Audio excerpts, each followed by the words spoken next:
Hey, everyone, and thanks for joining us. If you're a software developer who's struggling with burnout, you're going to want to stay tuned for this episode because I'm interviewing Richard Donovan. He's a former software developer, but today he's a mindset coach and a personal trainer, and he specializes in helping developers with mental health and overall well being and balancing the two so that they can be successful in their careers.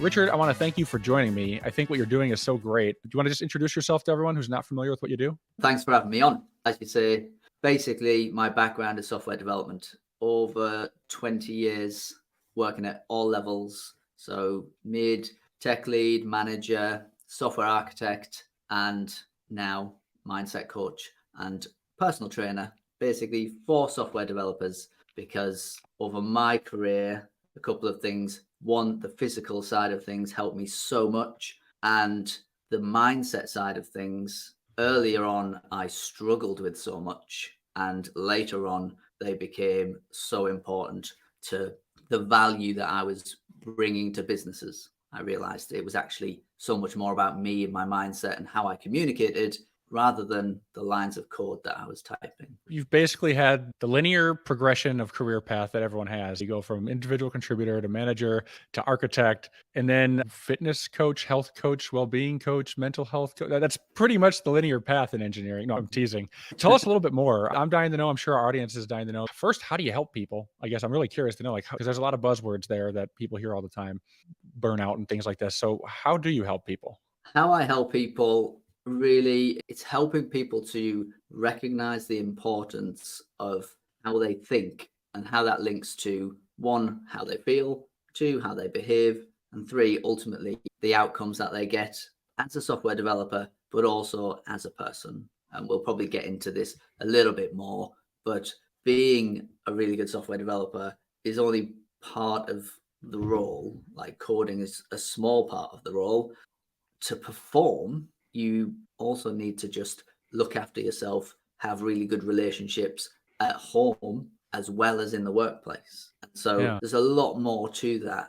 Ultimately, one of the most fundamental things and the most empowering things are that we have so much control of what we do, even though we think we don't, but actually it's all up here. It's all in how we think about things. We effectively form the reality around us with how we think about things. And that's what I try and help people with, as far as reasoning around how much time they put into their work and expectations and comparing with others. It's a minefield, but we can go down a rabbit hole with the way we think, and it can really work against us, or we can actually rein that in and go a different way.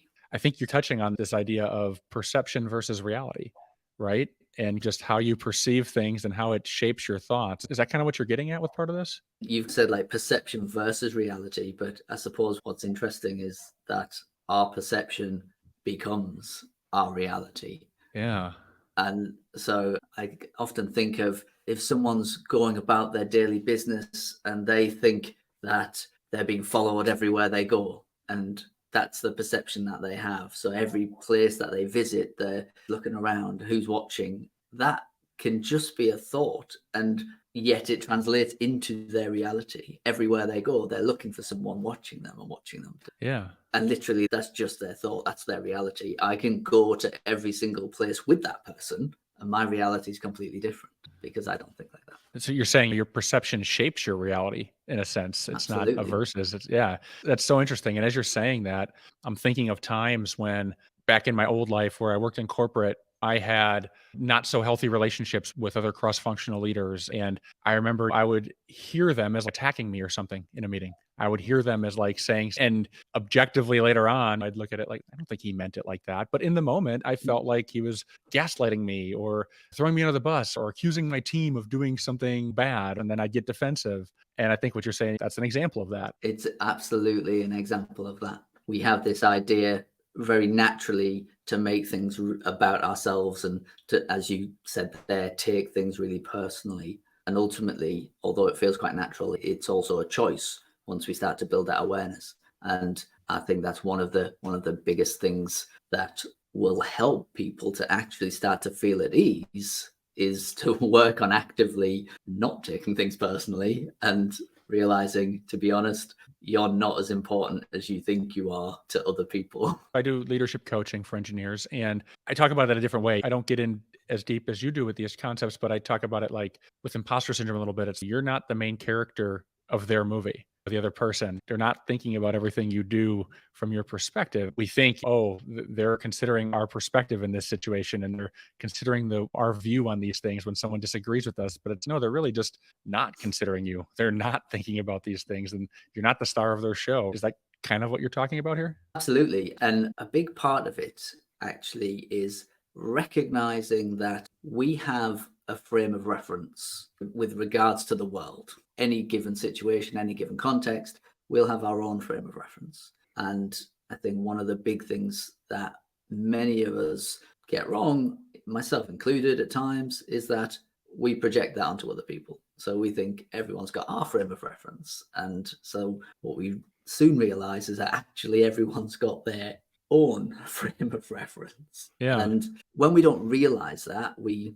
basically become quite judgmental of other people when they're saying things outside of ours. Yeah. When we recognize that we have this frame of reference and other people have a different frame of reference, that helps us to then be a lot more open-minded and a lot more non-judgmental in our relationships and in our communication. So as you're saying this, I'm just picturing our audience right now, and I'll pick on our audience. I'm an engineer. You're an engineer. We can be very skeptical and almost not be open-minded to some of these concepts. I'll call it like it is. So I'll just ask, how did you start thinking about these things? How did you start changing your frame of mind on this back when you were a developer and whatnot? I can't imagine you just always thought this way. I would imagine something kind of had to waken you up a little bit to start looking at things this way. Am I right? Yes, it's interesting, actually. So there's a couple of things at play. I've always been interested in mindset and how we think, and I've always felt like I've been a little bit different to many of the people that I've been surrounded with. I've always been very determined. And even when I was at school, and I went to a really poor school, so you weren't expected to get very good results there. And I remember even in year 9 at 13 years old, I think I got moved from like a mid to top class to really mid to lower class. And for me, it was a strange situation. I was ill during the term for 2 weeks and I missed a bunch of stuff. And so then they relegated me, if you like. And I literally spent the entire term knowing everything. I didn't learn a single thing. And so I'd sit there in class and the teacher would be like, oh, what's this? And I'd be like, and the teacher basically had to say, can you not do that? Like, other people are learning here. And I'm like, okay, what am I supposed to do? Like, I'm just going to sit here and do nothing. And I basically did that for a term. And then they bumped me back up again. But again, just thinking about the school, even the high performers within the school would be low performers nationally and would still get basically really poor grades. Nothing was expected of you. And I remember even then just thinking to myself, do you know what? This school isn't going to dictate the grades that I get. I'm going to do that. If I put in the work, if I put in the effort, they can't dictate my grades. That's got to be down to me. And that's one of the fundamental things that I've carried with me always. Again, it feeds into the fact that I'm a self-taught developer as well. I don't have a degree. And when I got my first break, I took the technical books home on a night. I left home to get my first job to a place. I had no friends, to be honest. My brother lived there and that was all. When I realized what software development was and I decided it was something I wanted to do, I took those books home and I read them and I built things in the evening. And I did that most nights and I just did it until 6 months later, the company said, oh yeah, junior developer, let's go. There is a mindset side to that. But at the time, it wasn't like, oh, mindset, like this is this thing that I'm really good at and I can do it and I can use it. So there's always been something there. But as you say, if on my journey as a developer, someone came in and said, hey, I'm a mindset coach and you can think like this and you can get all these results. To be honest, I'd be one of those skeptical devs. I'd be like, all right, so you're a mindset coach, but what do you actually know about what I do? What do you know about what I go through? And so again, for me, going into the industry, trying to talk to developers, that's the big thing that I have. I'm like, I am you, I have been you, or whatever that is. But as far as like getting to the point of me taking it seriously, it's really interesting that there are a couple of points, and it was probably maybe as far as 10 years ago, where I had a few conversations with a few people, and it really is one of those things where it was almost like a seed had been planted. And slowly but surely, my interests varied away from the code, and I started to look at like personal development and the brain and psychology and things like that, and then gravitated to other people who were in the mindset business and were interested in performance. And you hear things like the biggest difference between those people who are more successful and those people who aren't is the way they think. The biggest difference in those people who are happy and sad is the way they think. And that's just so empowering, because it means that, kind of in line with my original thinking, the power's with me. It's not out there.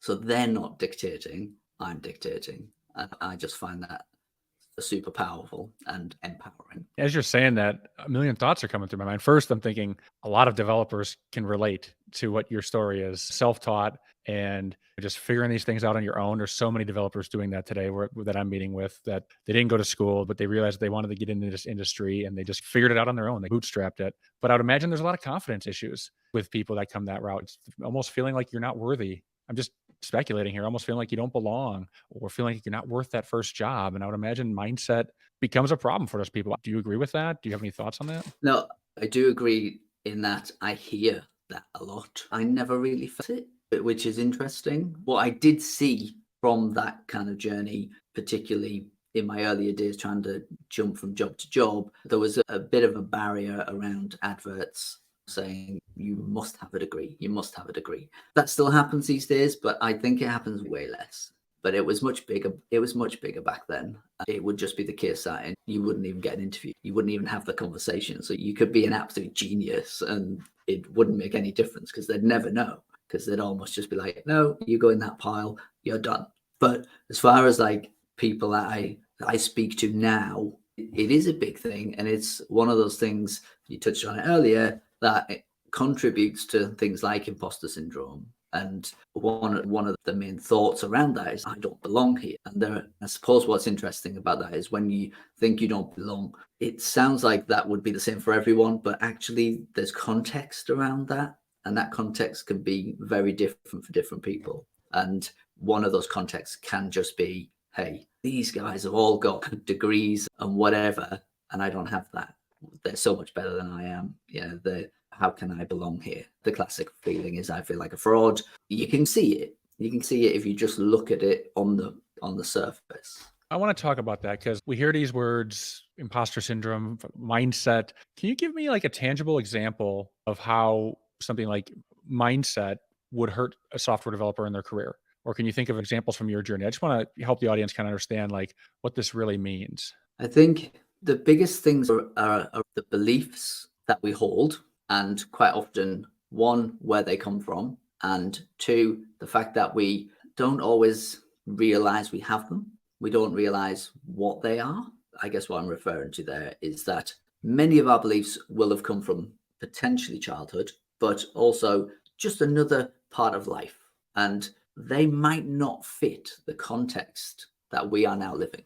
And they might not even fit the type of person who we now want to be. Without acknowledging or inspecting or questioning some of these beliefs and actually looking for them, they're just effectively our autopilot. And there are instincts, and effectively that is our bias, isn't it, in any given situation. That's your beliefs jumping in and going, this is what we believe in this situation. We know that they're so powerful because the second someone questions that, we become all defensive, and it's like they're attacking us personally again. And so when we start to unpick some of these things and we realize what beliefs are, and one of the ways that we form beliefs is through repetition.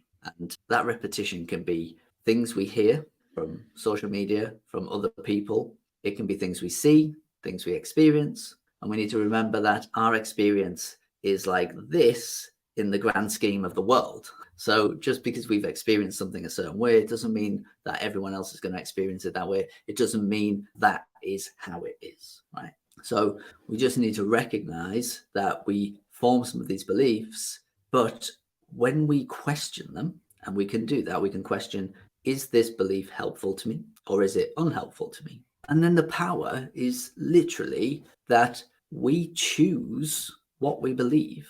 And it goes back to the perception. We choose what we believe, which means we can also choose not to believe something. There's a lot of power just hearing that.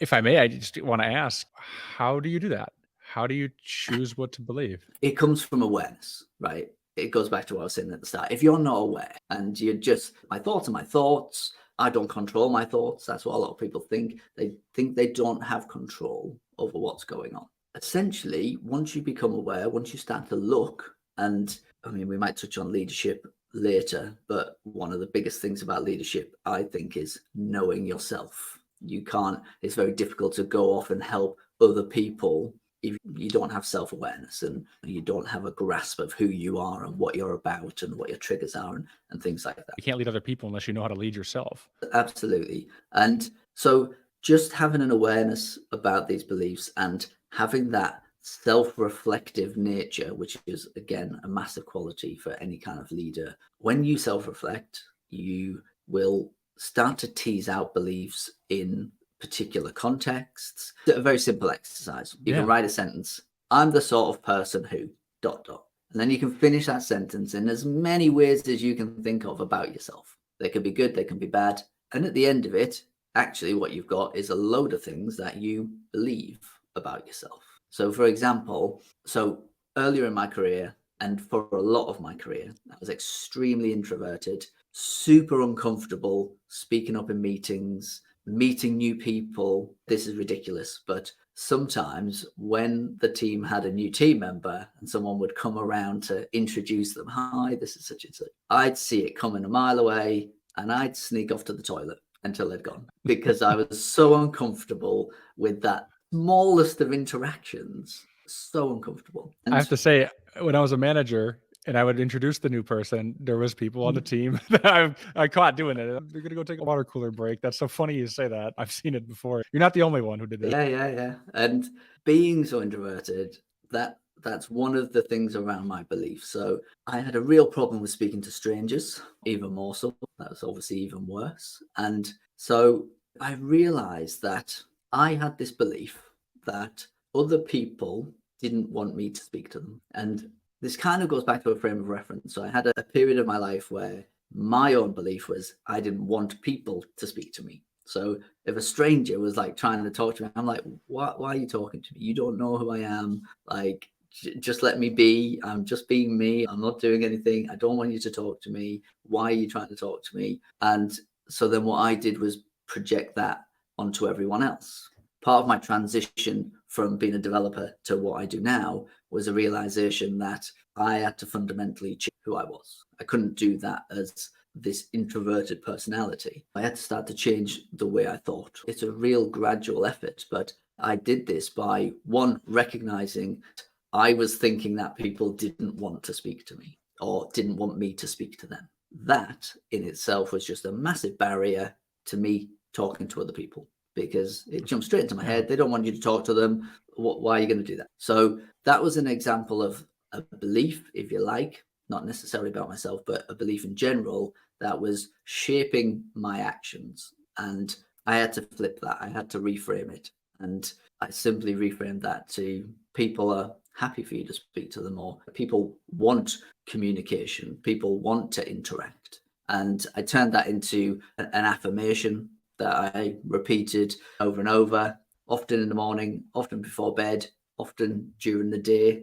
And so I'd set off to work and I set myself a little task, and I had to say hi to a stranger, one a day. And I did that for a week or so. And then I was doing 3 a day, and I got a little bit more comfortable with it, and I'm repeating this thing. People are into this interaction. And interestingly, every time I did it, guess what happened? They smiled, they said hi. No one said, why are you talking to me? But funnily enough. And so I literally, I expanded on that. After a few weeks, I asked one stranger a question, like, how you doing? And then I asked 3 people. And the biggest thing was to strike up a conversation in the lift at work, because no one likes a conversation in the lift. Oh, so I told myself. And every single time this happened, the other person was just like, oh yeah, and away they go. And you can even almost see they possibly felt a little bit uncomfortable before that, and suddenly they didn't, and they're smiling and they're chatting, and you think, actually, it wasn't quite the intention, but I've probably just made them feel a little bit at ease, and that's going to be a better start to their day. And so I carried that on and carried that on and carried that on, but the seed of that was the reframe of a belief. And if I didn't reframe that thought that other people didn't want me to talk to them or didn't want to be disturbed, I would never have taken that forward. What I love about this is you sounds like you were very tactical with it, and you didn't swing for this is an American expression, but swing for the fences, swing for a home run right away. What's one thing that I can do, that I can control? And I guess I'm hearing the theme here. It's focusing on the things you can control. You can't control other people's reactions, but you can control what you're doing. Am I getting this? I want to make sure I'm understanding this too. Yeah, absolutely. It's one of those things with a lot of things. One of the biggest obstacles people have is that they create this big thing that they have to achieve. And more often than Guilty. not, that can stop Guilty. people. Yeah, we all have, and I've absolutely done it as well. And we create this bar,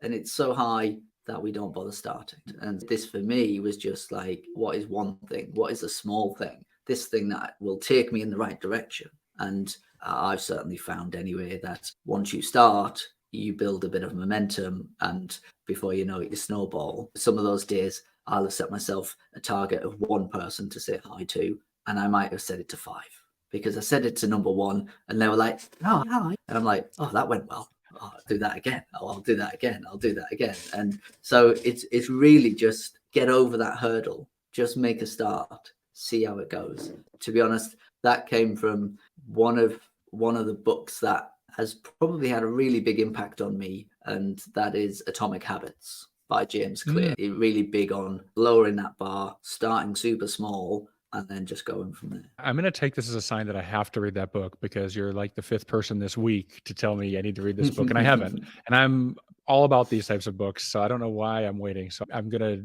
do that now that you told me to do that. Or you didn't really tell me, but you're indirectly advising everyone to listen or to read it. I'll tell you now. You definitely need to. Yeah, I'll follow your orders. We haven't really talked about the physical health side of this, and I guess I'm seeing kind of correlations. I'm a former collegiate athlete, not anymore. Those days are done. I'm seeing like the muscle memory aspect to it. The idea of, okay, if you're going to try to increase your squat, you don't just load up the bar right away. First, you get your body used to going to the gym. Then you get your body used to doing 10 reps, and then you add 5 more pounds in a week or 2. And it's very gradual, and it's consistent and small incremental movements. And I'm seeing a correlation to what you're describing with the mindset work. Is that right? Yeah, it's exactly right. And again, it fits with my personality to a certain degree. I've gone all in on things like swimming, golf, squash, running, the gym, and I don't do those things lightly. When I got into swimming, I probably spent 6 weeks watching swimming videos before I even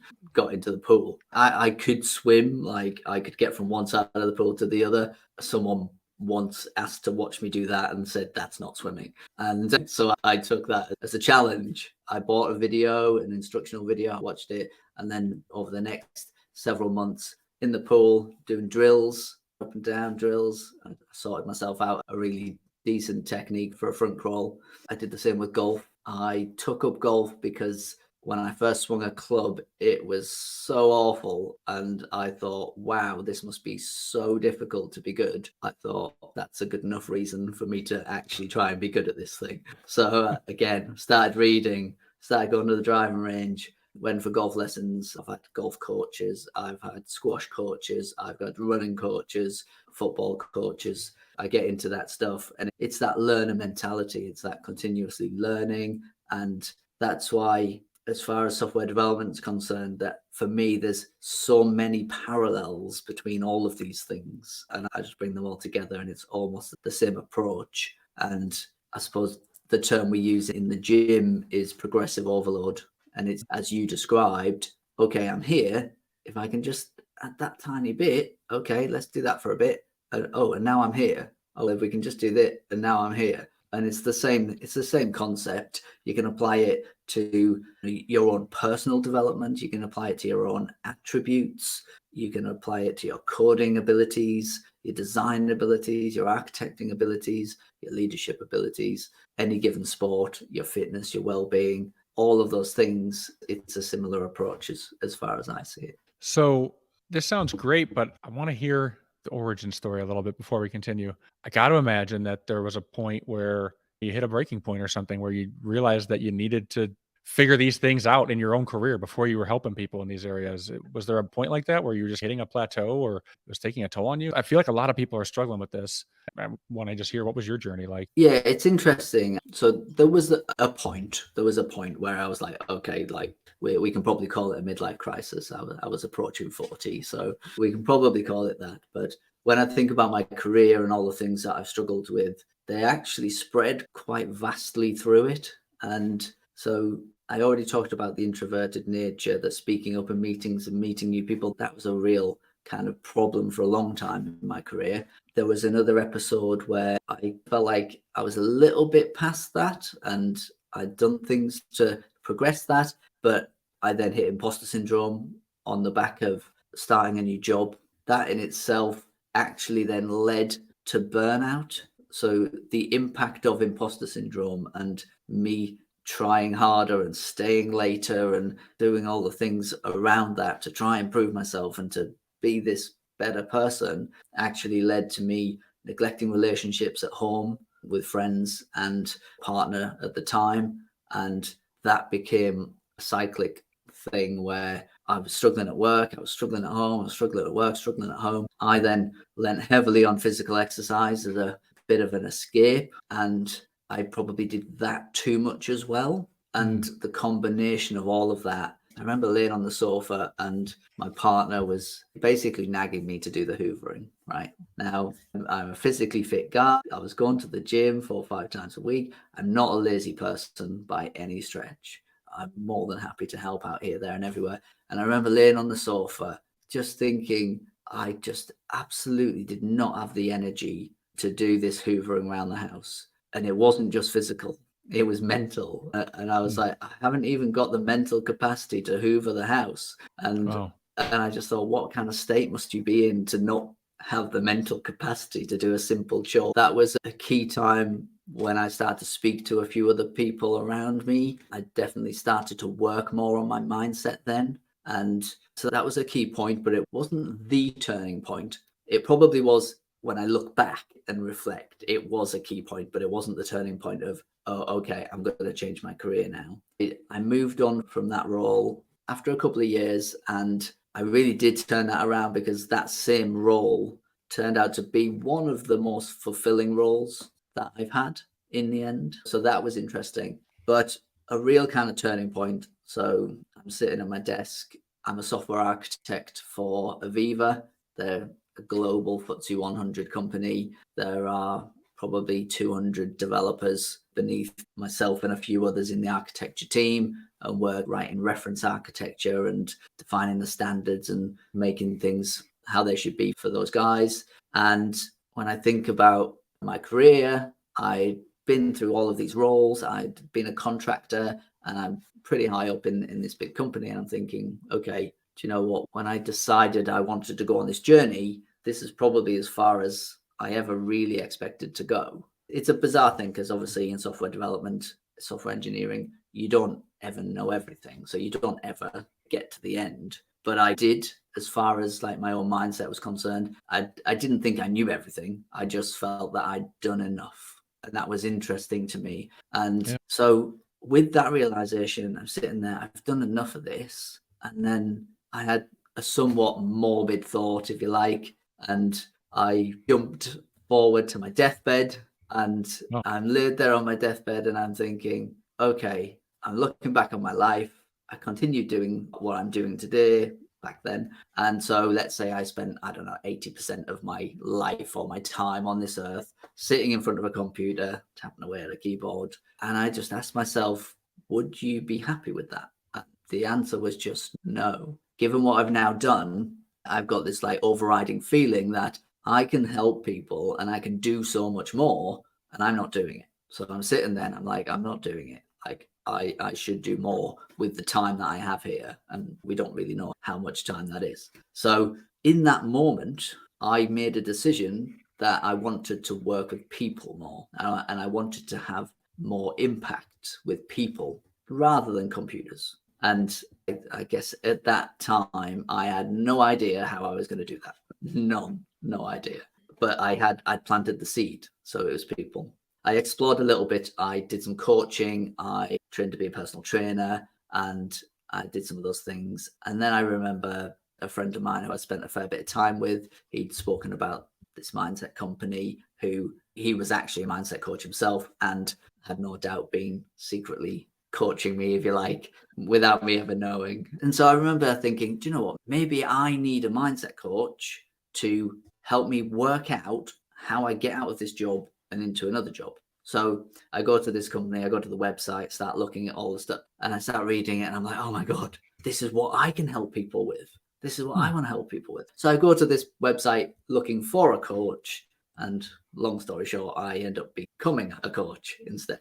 And then just upon becoming a coach, doing a lot more self-reflection and getting clarity of where I want to go, and I suppose who I've even been, suddenly I'm realizing, do you know what, as a software developer, I've felt so uncomfortable so many times. I've lacked confidence. I've not wanted to speak up. And suddenly I'm seeing this transition of how that impacted me earlier, and how when I become so much better and more comfortable being myself, I added so much more value, as I said at the start, to businesses. It was about me as a person. It was about my interactions with other people. It wasn't about the code that I was writing. That's amazing. I'm getting chills as you're telling me that, because it's all about the impact. It's all about the impact. And I just think it's so powerful that you had this realization. And what I'm hearing you say is it all started with just asking yourself, am I happy? Would I be happy with this? Would my life be meaningful if I stayed on this path that you were currently on? Exactly. And I suppose that there's something about thinking about the time that we're here and recognizing that's not going to go on forever. It's going to come to an end. It's a depressing thought, Potentially. but it's a reality. It is. And it's going to come to an end. And there's an amount of time. And when you think about it coming to an end, and you think, okay, well, what did I do with it? And it's just that. It's like, what did I do with it? And as I say, if you add the, would I be happy with that if I was at the end? That's a difficult question to answer if you're really being honest with yourself. I'll back that up with, I'm super proud of what I did as a software developer, going from nothing to teaching myself how to do it. I don't want to say I didn't have any help. Of course I did. Like, lots of people helped me throughout my career, of course. But I went from nothing to an entire career going through various levels. And I'm super proud of that. If I can now make that journey a little bit easier and more productive for someone else, then actually, you know what, I would be happy with how I've spent my time doing that. I know you're helping a lot of people out there and you're making a big impact in the industry. And that's ultimately what you want. From talking with you before we recorded this, I was asking what motivated you to do this. I'd like you to share your story, because I thought that was so powerful to me, the impact you want to have. Yeah, it's interesting. It's a little bit cheesy, to be honest, but it doesn't matter. Like, it is what it is. My vision is that I want to impact the software development industry, because from what I've seen, mental health, well-being, even the physical side as well, imposter syndrome and mindset, all of that stuff, I just think has been overlooked in software development. And yet it's so apparent. It's so apparent in so many people. But when I first started putting things out on LinkedIn, for example, and talking about some of these things, there was just tumbleweed. Like, people, either they didn't know or they didn't want to talk about it. And part of my journey is actually in some of my posts, I'm putting stuff out there, feeling quite vulnerable about, you know what, I made this mistake. I was a leader and I did this, and what a terrible thing. I feel pretty stupid now, but I've learned from that stuff, and there are people still doing that. And you can't hope that maybe they're going to see that, and they're going to think, if Rich can talk about that openly, about failing or doing something wrong or not knowing something, for example, then that can become a little bit more normalized. But as I say, that there are really three things. So there are developers that don't really recognize this stuff.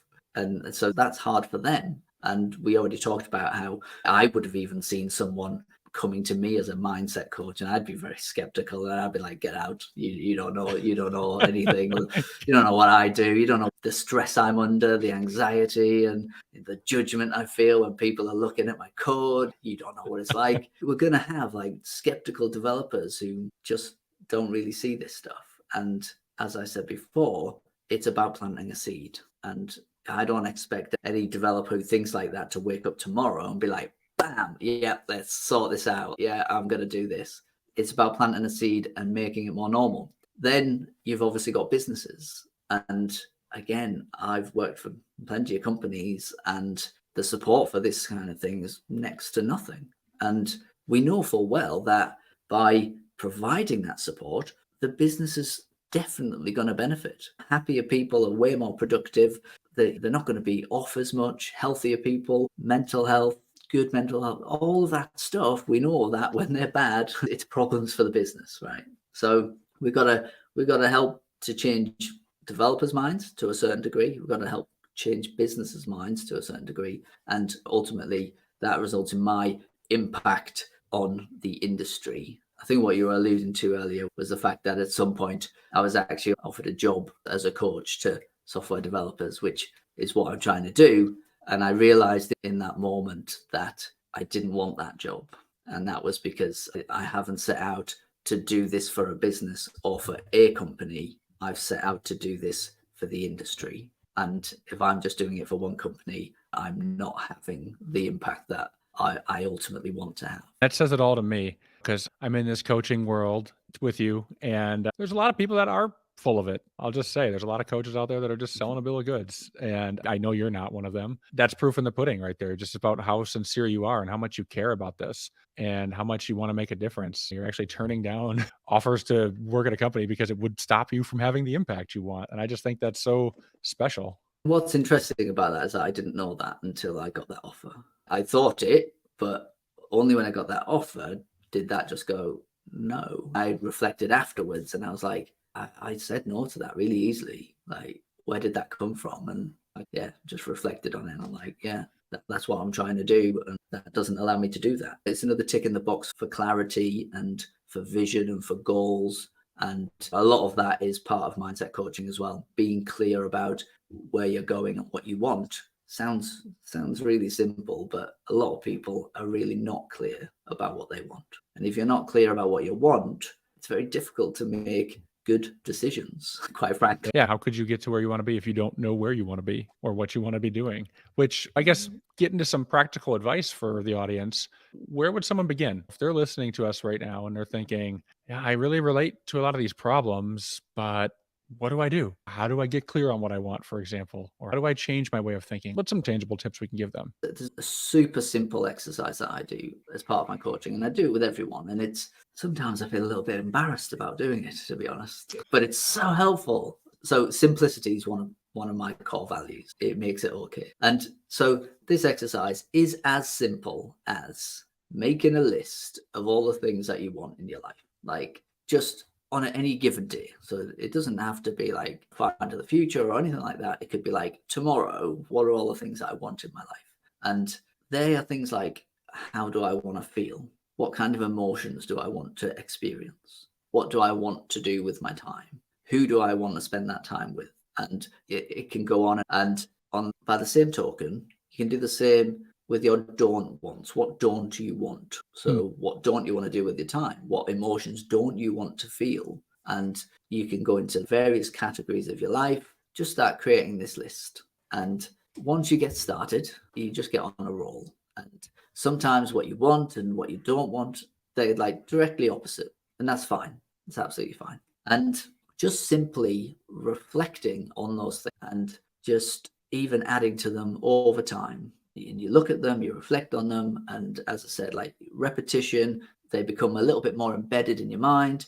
And what happens is they start to influence your decision making. So when you've got decisions to make, you are more likely to kind of stop yourself and be like, okay, I've got this decision to make. Does making that decision take me towards the things that I've said that I want in my life, or does it take me towards something that I've said I don't want? And that in itself, like, it's so simple, but when you have to answer that yourself, and you've got to say to yourself, okay, if I make this decision, it's taking me towards this thing I said I don't want in my life, it gives you pause, and it's okay, so how do I not make that decision? How do I not go in that direction? And it's not always as simple as I'll just do the opposite. We all find ourselves in situations and circumstances that might not be ideal, but it does then get you to try and explore, what else could I do? Okay, this takes me here, and ideally this would take me here.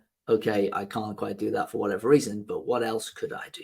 Is there a middle ground? Can I at least get rid of the thing I don't want? Can I reduce it in some way? And we can do that again and again with decision after decision. And it's such a simple question. Is this taking me towards the things that I want, or is it taking me towards the things I don't want? That's great advice. And I really feel like a lot of, especially engineers, we're overworked, we're burnt out. We're not taking the time out to ask these questions to ourselves. And I think what you're saying is just by creating a little space to reflect on these things and think about, what am I doing with my time? And what do I want to do more of? What do I want to do less of? That alone in itself will just start. It's one of these first little moves that you can control to start moving the needle in the other direction. I'd like your thoughts on this.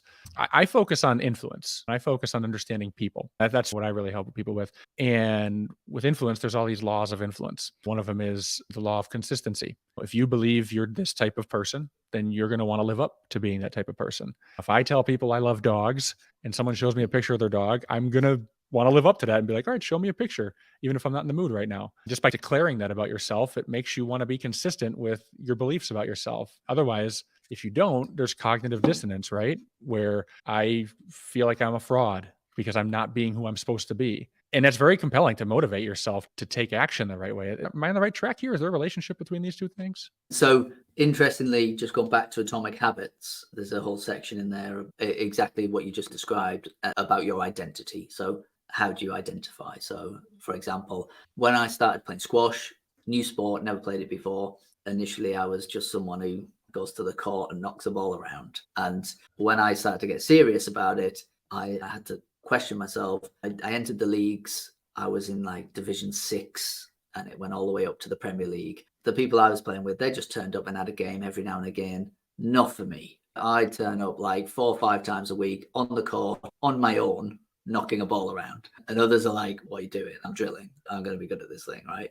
And so when I started to do that, I identified as a squash player. I started calling myself a squash player. Now, what does a squash player do? A squash player trains. A squash player turns up to the court and drills. A squash player analyzes the game and tries to work out where they can improve. Now, it was probably like 3 years, but it did include COVID. But in that time, going from complete novice, Division 6 in the league that I was in, I actually worked my way all the way up to the Premier League. Whereas some of those other people that I was playing with, they pretty much stayed between 1 or 2 divisions of where they were because they weren't trying to progress. But it all came from that identity and linking the kinds of habits of that kind of identity. I suppose when we think about leadership as well, what kind of leader are you? Ooh, that's an interesting question. Because when you label yourself as that kind of leader, what are you gonna do? What kind of habits do those kinds of leaders have? Okay, what are you gonna start doing? It's so powerful. And it's funny you say that because that's what I make everyone who works with me, what I make them do is define their leadership core values and use those to drive your decisions and use that to basically give you that energy to do the tough things and to go out of your comfort zone and have a difficult conversation. Because if you believe about yourself, I'm always looking out for my team. Having a difficult conversation is part of that. And you need to use that as motivation in those points. Before we wrap up, I just want to ask, a lot of leaders struggle with making that transition into their first leadership role of just changing their mindset about how they look at productivity. It's like when you're an individual contributor, it's, okay, hands on. I'm getting stuff done. I am completing tasks. I am punching stuff off the list and I'm getting things done my way. This is the right way. This is the way I know these are my systems.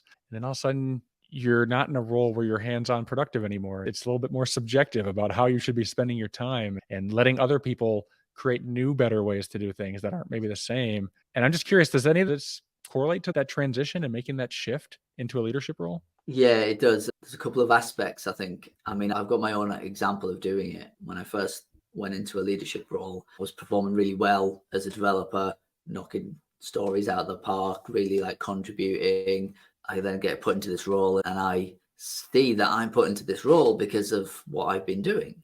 And so I try and do more of that. Obviously, that's not why I was put into that role at all. So then basically end up delivering like the most points on the team, sprint after sprint. And there was one instance where the product owners had come in, it was getting late in the sprint. They really wanted this feature, obviously, because they always do. They really wanted this feature, and I give it to someone, and they run it for a day, and they weren't making the progress. And I had a chat with them. I was like, "Is this going to be done? I've got product owner, he really wants this sprint." And they're like, "Yeah." And they didn't really know where they were going with that. And I did the classic thing. I've said, "Do you know what? I'll take it." And I took it off him. I didn't even complete it in work hours. I worked out of hours through the night. But worse than that, I did the stories, the feature, completed it, went back in, said to the product owner, "Yeah, no worries, got it sorted," took all the credit for it, took all the credit for smashing it through the night, and basically delivered more points, I think, in that sprint than the rest of the team combined. And wow, looking back, that's a low point. That's a real low point. And the mindset, the self-reflective nature of having that kind of mindset means that I can look back on that now and I can learn from that. If I didn't do that, I'd look back on that now and be like, "Yay, remember that time when I delivered all those points?" No, that's not it. So yeah, that change of I'm delivering, I'm technical, I got all the answers, and then you go into that role and actually you don't have all the answers, and that's okay. You need to show that's okay to the rest of your team, because they won't always have all the answers either. And I think it's a very interesting point about not having all the answers, and it's a message that other leaders need to take on, and they need to know that's okay. But it's also interesting that software developers and software engineers and team members also need to recognize that their manager's not going to have all the answers. We don't really talk about that, actually. And that's really interesting, because I was speaking to a software development leader, and he gave me that exact story. He was really good. He's really good with the communication. He was really good with all the kind of hands-off stuff that we would hope for from a leader. He was good technically as well, but obviously didn't have all the answers. And he told me about this instance where he had a quite junior person on his team, and a technical question came up that he'd just never encountered before.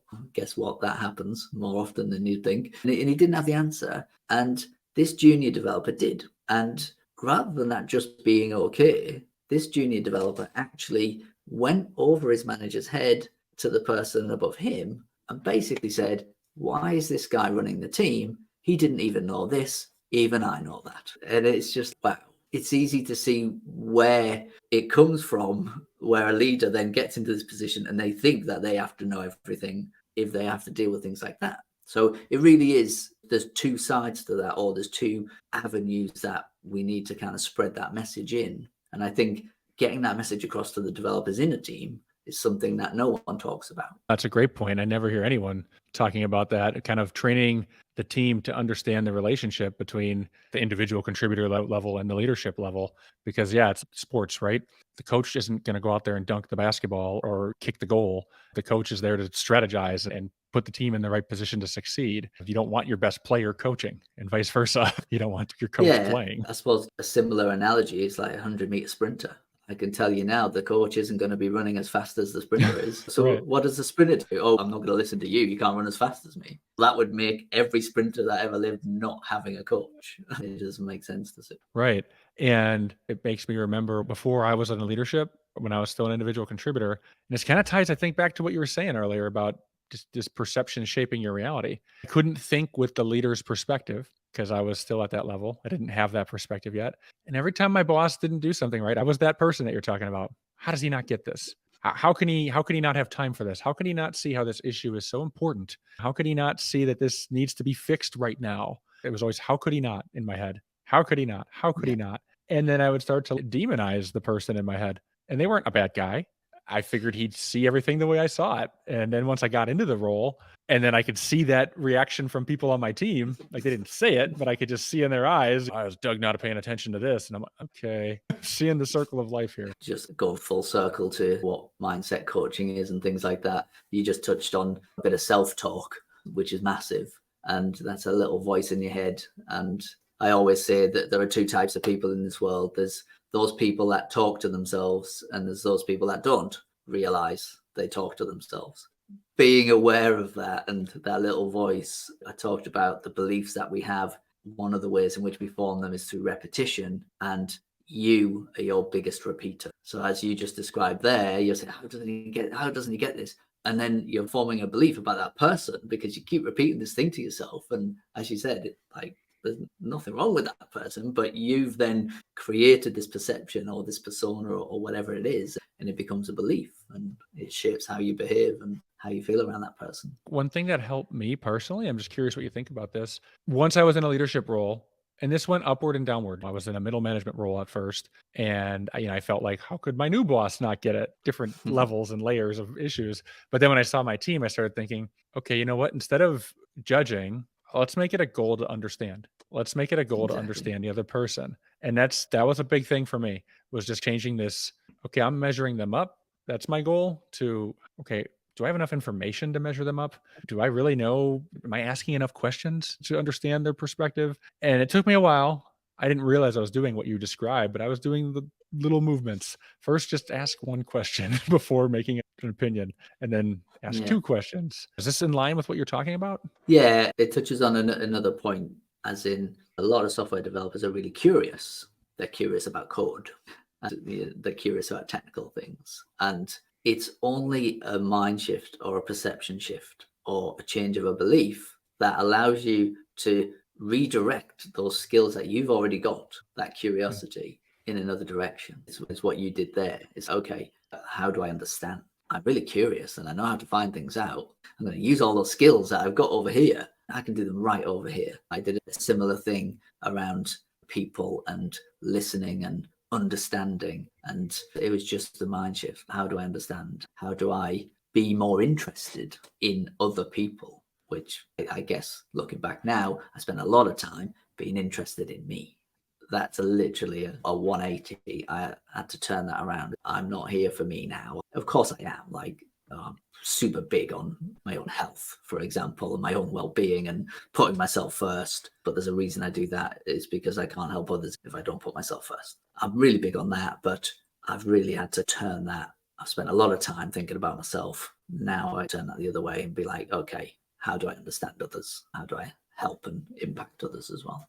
What you're doing is so impactful and so great. And we need to put 1,000 megaphones behind your voice, because I just think there's not enough people talking about this, and it's having a real devastating impact in the industry. I want to ask if anyone's still watching right now, I'm assuming they're very interested in this stuff and they want to learn, how can Richard help me? What are the ways that you work with people? So I do one-to-one coaching with software developers of all levels. So if you're in the software development industry, to be honest, I'd more than happily kind of work with those people. And again, there's different contexts there. Yes, you can work with the technical, but you can also work with people who work with software developers, and I can help them understand that relationship a little bit better as well. And then as far as businesses are concerned, I do workshops and mindset training with software development teams. So just introducing them to the kind of mindset concepts that lead up, that come out through my coaching and that kind of thing. And the kind of end goal with that is to impact a team and be able to support them in introducing these mindset concepts into their culture and even into the software development lifecycle. The thing about mindset is most people won't even think about it until there's a problem, whereas actually mindset could be a fantastic preemptive strike. You do it before there's a problem, and the problem potentially never arises. So it can help with various problems, but actually the power of mindset, and almost the original reason why I got into it in the first place, is that mindset is the difference between someone who's doing perfectly well and someone who's doing fantastically well. So it's actually about performance. And you will improve your performance with mindset. And your starting level could be anywhere. Your starting level could be rock bottom and you're really struggling. You're going to get out of that. You can continue and keep going. But equally, you could be doing pretty well, and it's going to be mindset that's going to take you to the next level from there as well. So yeah, one-to-one coaching with individuals, workshops and training with software development teams. And basically I offer a software development team support package where I can be available for those teams if any one in particular kind of decided either they wanted to have a coaching session or even they just wanted to have a chat about like their mental health, for example. So for those of you watching, if you feel like you're struggling in these areas, or if your team is, definitely reach out to Richard. He's obviously a wealth of knowledge on this stuff. And I guess before we wrap up, Richard, how should people get in touch with you? What's the best way to reach out to you? Best way is LinkedIn. I post pretty much daily on LinkedIn. I spend quite a lot of my time there. We'll make sure to include a link to your LinkedIn profile in the episode description if you guys want to reach out. And I'll also put a link to Richard's website too. I just want to thank you for having you on. I think this is really great. Would love to keep talking longer on this because there's a lot of great points here that I'd love to dive deeper in. And I'm going to warn you, I might have you back on. This is a lot of great stuff. And I agree with you. They're not talking about this stuff enough in tech and in any industry, honestly. So I just want to thank you for having you on, Rich. As you say, any kind of platform to talk about this stuff, it's not talked about enough. And thank you for having me on. For those of you watching, if you are struggling with burnout and you want some more tips on this, check out my YouTube episode called 7 Ways to Recover from Burnout. I'll include a link in the episode description. All right, thanks for watching.